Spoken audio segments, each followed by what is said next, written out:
L'aventure de la presse yiddish.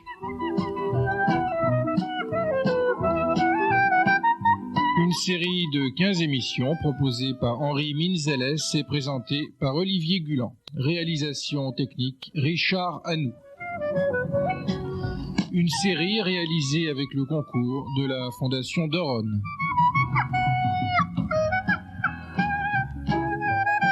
Henri Minzeles, bonjour. Bonjour. Alors après un entretien sur les liens entre la presse et la littérature yiddish, nous allons parler aujourd'hui plus précisément, plus spécifiquement des différentes formes du feuilleton yiddish. Alors d'abord, il faut commencer par dire que le feuilleton yiddish, ce n'est pas une invention juive. Non, absolument pas. Le feuilleton, je dirais, est une invention occidentale, britannique et surtout française. Après tout, un écrivain comme Honoré de Balzac a écrit beaucoup d'ouvrages qui par la suite sont devenus il a commencé par le feuilleton. Le feuilleton a été rassemblé et c'est devenu le Père Goriot ou la Cousine Bête, je ne me souviens pas, les Splendeurs et misères des courtisans, différents ouvrages, La peau de chagrin, qui avait d'abord paru dans des journaux parisiens. Et ce qui est intéressant, c'est de voir que cette forme du feuilleton donc qui était extrêmement prisée au XIXe siècle, s'est prolongée au XXe siècle à travers la presse yiddish. Absolument, c'est exactement ça. Alors, pour parler du feuilleton yiddish, il n'y a pas une manière juive d'écrire des feuilletons, mais il y a certainement des feuilletonistes qui étaient spécialisés dans ce genre de littérature. Il faut dire d'ailleurs que les premiers ont été les grands. Je pense au le grand-père, Mendele, le père, Peretz, et le petit-fils, Sholem Aleichem, qui ont écrit des contes et des nouvelles. Ça a permis aux écrivains de se faire connaître, et puis ça a permis aussi, je l'ai dit dans une émission précédente, à de nombreux juifs, non seulement d'apprendre à lire, mais de connaître un petit peu l'environnement. Ce qu'il faut dire aussi, c'est qu'il y a eu un homme, et je crois qu'on en a parlé, qui a été réellement un dénicheur de talent. Il s'agit d'Eb Kahn, Abraham Kahn, qui, directeur du Vorwärts, a recherché systématiquement les écrivains venaient le voir, des feuilletonistes, et souvent c'était des histoires absolument édifiantes, pas très bonnes, mais qui plaisaient au lecteur. Et qui tenaient le lecteur en haleine. Oui, parce que tenir le lecteur en haleine, c'était comme d'ailleurs dans la presse non juive, il allait se passer un événement extrêmement important à la fin de ce conte, et au moment le plus pathétique, tombait comme une guillotine suite au prochain numéro. Et en yiddish, ça se disait ou Vorwärts kommt ou Hemmscher kommt, c'est-à-dire la suite la prochaine fois. Et dans les chaumières, c'était très suivi.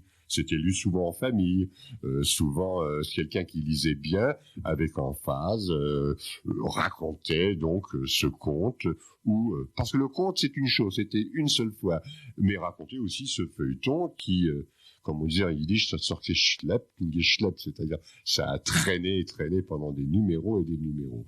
Et ça avait quand même un aspect un peu mercantile, c'est qu'après tout, comme il y avait des gens qui lisaient ça principalement, ça donnait quand même un baume à la grisaille du temps dans lequel ils vivaient. Les gens rentraient tard le soir du travail, ils lisaient leur quotidien, ils lisaient cette histoire, et alors donc ils achetaient le journal au fur et à mesure, c'est-à-dire tous les jours, et ça le faisait vendre, indubitablement. Donc il y avait des contes, des nouvelles, des romans. Alors les romans, le feuilleton principalement, c'était le roman, c'est-à-dire le vrai feuilleton, c'était le roman, Zorkezeugen, comme on dit, c'est-à-dire que ça a traîné longtemps, et il y avait parfois des feuilletons très mauvais. Je voudrais en dire quelques titres parce que c'est surtout aux États-Unis, par exemple Liebe in Gatzkill. Les Gatskill, c'est un petit endroit, c'est le Brunois, disons, de nos Juifs, aux environs de New York, dans les bois, à 50 ou 60 miles de New York, et il y avait donc une histoire d'amour, Liebe, l'amour dans les Gatskill. Bon, en Argentine, il y a eu une série de feuilletons qui s'appelait Der Jiddische Gaucho, le gaucho yiddish, juif, le gars qui montait à cheval, parce qu'il y a eu des gauchos juifs, faut pas l'oublier. Il y a eu aussi en Pologne Die Orme die Oremeyesoy, mais enfin, c'est-à-dire comment on pourrait dire, l'orpheline, la pauvre orpheline. Ça rappelle un peu les deux orphelines, qui, je suis persuadé, j'en suis pas sûr, mais ont paru en feuilleton. Oui, parce qu'il y avait également des œuvres de la littérature occidentale qui étaient traduites donc sous forme. Ah, mais ça c'est autre chose, ça. Ça c'est autre chose, je vais y dire. Et je voudrais donner un quatrième titre, Der Graf und die Psylle, c'est-à-dire le comte ou le prince et la vierge. Bon, alors, évidemment, c'était très bucolique, très intéressant. Mais alors, pour ce que vous disiez, Olivier Gulan, effectivement, il y a eu des traductions. Il n'y a pas eu que cito sensu des feuilletons yiddish. Il y avait des feuilletons traduits de Zola, d'Anatole France, de Victor Hugo. Par exemple, de Zola, Germinal, la Germinal est paru en feuilleton. Les dieux ont soif, Die Gott sind durstig, ont paru dans un journal yiddish. Et surtout de Victor Hugo, Les Misérables, dont le titre n'est pas du tout Les Misérables en yiddish, ça donne Der Gibeonkeiten, c'est-à-dire le colosse enchaîné, enfin le costaud enchaîné. Et je trouve ça très joli. Et puis il y a eu des Polonais de Sienkiewicz. Et surtout, il y en a un qui a été beaucoup traduit en feuilleton, c'était Gorky, Maxime Gorky. Parce que Maxime Gorky, bon, c'était la pauvreté, c'était l'enfance malheureuse, et ça plaisait beaucoup aux lecteurs. Et puis il y a eu un grand spécialiste du feuilleton yiddish, c'était Cholemache, et nous allons en parler après une pause musicale.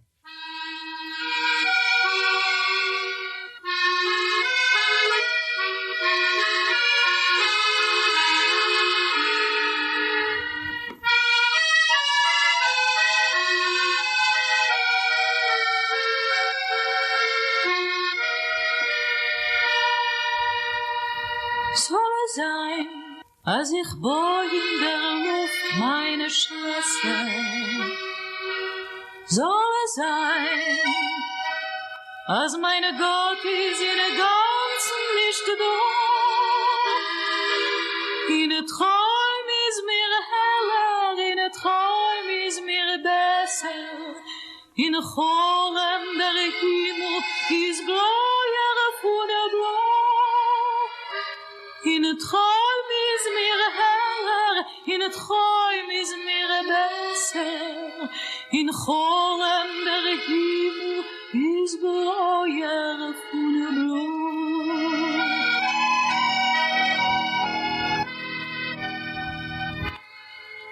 Soll es sein, als ich will keinmal zum Ziel nicht erlangen, soll es sein, als meine Schiff wird nicht kommen zum Breit.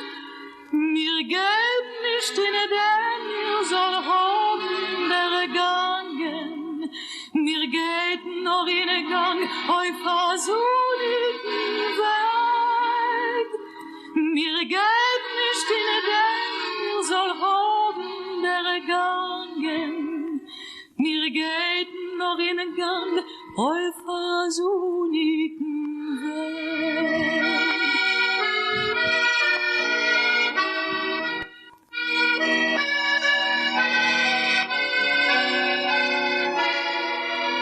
Mir geht nicht in dem, mir soll haben der Gangen. Mir geht noch in den Gang, auf der sonnigen Weg. Mir geht nicht in dem, ihr soll haben der Gangen. Mir geht noch in Gang, auf der sonnigen Weg.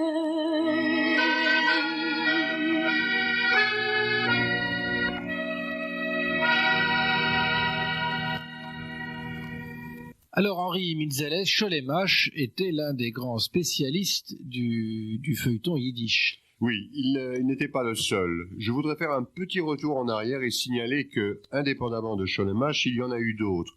Et surtout, un qui était très connu, Zalman Schneeur, celui qui a écrit Noer Pandre. Noer Pandre, c'est l'histoire d'un juif qui était une espèce de gars du village, des gens costauds. Là, il a écrit aussi un roman qui s'appelle Les enfants de Shklov. Et ceci, ces deux livres, si je ne m'abuse, étaient parus en feuilleton. Et c'est assez intéressant de signaler aussi que Zalman Schneer était le descendant du fameux rabbin chassid de Liadi, qui s'appelait d'ailleurs Zalman Schneer aussi, et ses enfants, ça a donné Schneerson, le rabbi de Lubavitch. Mais revenons, si vous voulez bien, à Shulamach. Alors, Shulamach a été réellement le spécialiste du genre. Il a écrit La sanctification du nom, Kiddush Hashem, où il raconte l'épisode tragique de la révolte de Khmelnytsky, qui au passage a massacré des dizaines de milliers de Polonais et des dizaines de milliers de Juifs en 1648. Et ce livre est tout à fait construit sur la base du feuilleton, c'est-à-dire que les feuilletons paraissaient tous les jours ou tous les 2 jours, et ça représentait environ 6 ou 7 pages du livre, et au fur et à mesure, donc tout ça a été rassemblé, et c'est paru en bouquin.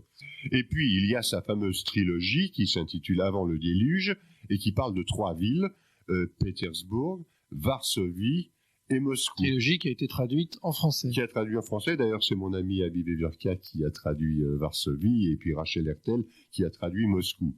Et ça raconte l'histoire d'un homme, Zahem Mirkin, dans ces différentes villes, et c'est pas un hasard parce que chacune de ces villes représente un moment de l'histoire du peuple juif dans la Russie des tsars, et au moment de la révolution russe. Mais c'est intéressant un autre titre, c'est que ces feuilletons qui tenaient en haleine le lecteur, parce que ça représentait 7 à 8 pages du livre par la suite, donnaient des tableaux saisissants de la société dans laquelle se mouvait Zirkin. Mais ce qui est intéressant, c'est cela, c'est-à-dire que cela paraissait dans le Vorwärts, et on envoyait les flancs ou les plombs, ou l'article lui-même, pour être édité, rassemblé et devenir un livre. C'est-à-dire que c'est grâce, et ça économisait beaucoup de choses. En tout cas, ça coûtait moins d'argent à une maison d'édition à Varsovie qui pouvait faire paraître ainsi. Non, mais ça, c'est un phénomène, je dirais pas unique, mais assez rare, je dirais même rarissime, de feuilletons paraissant au Vorwärts, dont on envoyait on les envoyait pas par avion, c'est à ce moment-là, ça se passait par bateau, on envoyait les plombs ou les flancs, je ne sais pas, disons les formes, et ça devenait un livre. Et il y a eu comme ça d'autres ouvrages qui ont été faits, et qui ont été écrits, et qui ont été donc utilisés de cette manière. Alors, l'intérêt, je le disais au début de notre émission, c'est le découpage de l'article, et cela permet de tenir en haleine le lecteur. Alors, j'imagine que bien souvent, le roman ou la nouvelle ou le conte n'était pas tout prêt, et l'écrivain écrivait au fur et à mesure.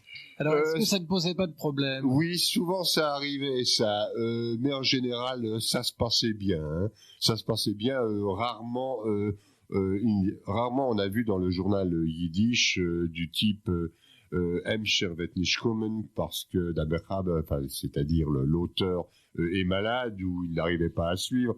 En général, ça se passait comme ça. Un homme comme Shulamach, qui était un esprit très très organisé et qui était assez près de ses sous, il savait où il allait, écrivait une dizaine de chapitres, disons une dizaine de feuilletons, un feuilleton en 10 épisodes. Le feuilleton, au total, en avait une 30aine, et les 10 épisodes étaient déjà donc prêts à paraître. Et lorsque paraissait le premier, le 11e était un chantier, et tutti quanti, c'est-à-dire que lorsque paraissait, disons, le 20e feuilleton, et parfois les feuilletons sortaient de seuil, donc ça n'en finissait plus, lui, il arrivait au bout de son œuvre. J'imagine qu'en raison de l'importance du feuilleton pour un quotidien yiddish, par exemple, seuls des grands écrivains, des écrivains déjà connus, qui avaient déjà une certaine notoriété, étaient habilités à écrire. Ou est-ce que, au contraire, des nicheurs de talent aussi. Oui, ça s'est vu notamment.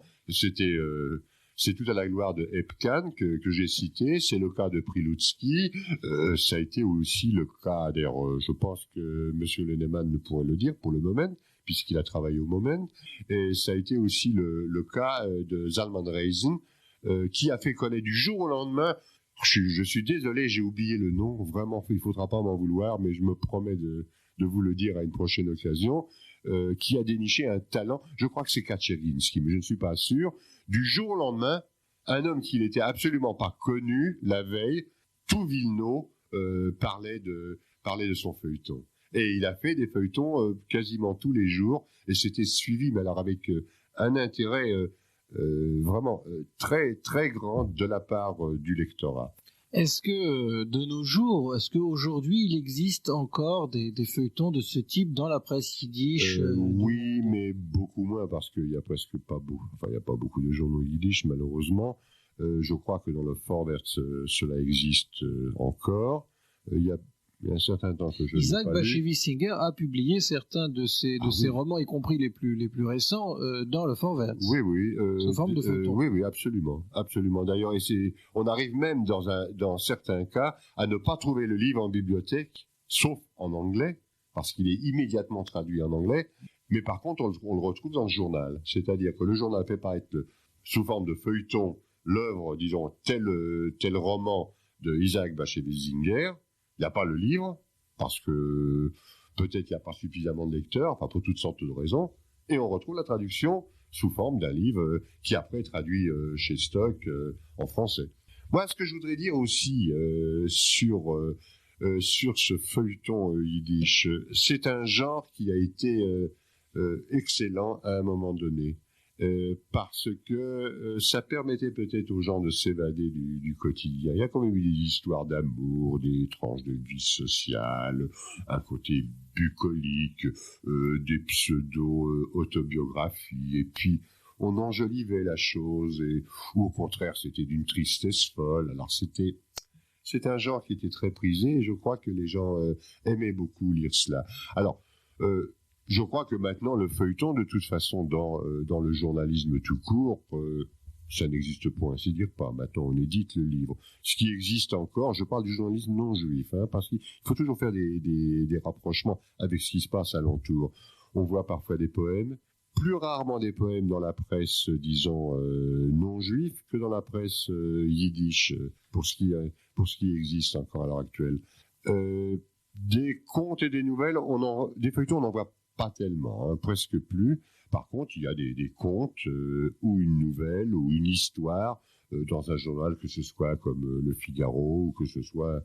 Et alors, on retrouve donc cette correspondance aussi dans le journal yiddish. Il y a eu, il n'y a pas tellement longtemps, dans Unzorwort, un feuilleton qui intéressait beaucoup les gens. Henri Minzelet, je vous remercie. Prochain épisode de notre feuilleton, la vulgarisation scientifique à travers la presse yiddish.